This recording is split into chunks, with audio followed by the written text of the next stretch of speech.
ఈరోజు క్లాస్లో 2011-12 ఆధార సంవత్సర శ్రేణుల ప్రకారం జాతీయ ఆదాయాన్ని ఎలా అంచనా వేయుచున్నారు, ఏ భావనలు అంచనా వేయుచున్నారు అనేటువంటి అంశాలను గురించి చర్చిద్దాం.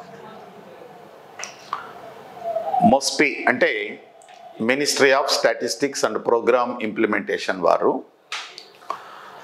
శ్రేణులను సవరించి నూతన ఆధార సంవత్సరాన్ని ఎంపిక చేసుకోవాలనే ఉద్దేశంతో system of national income accounts ఉన్నాయి కదా, సిస్టమ్ ఆఫ్ నేషనల్ ఇన్కమ్ అకౌంట్స్ని సుందరం అధ్యక్షతన నియమిస్తారు. దీన్నే సుందరం కమిటీ అని కూడా అంటాం. ఈ సుందరం కమిటీ విస్తృతంగా అధ్యయనం చేసి 2011-12 నూతన ఆధార సంవత్సరముగా ఎంపిక చేసుకోమని సూచిస్తాడండి. దెన్ అలాంటి సందర్భంలోనే భారత ప్రభుత్వము ప్రపంచవ్యాప్తంగా కూడా జాతీయ ఆదాయాన్ని సంస్కరించిన పద్ధతుల ద్వారా అంచనా వేయుచున్నారు.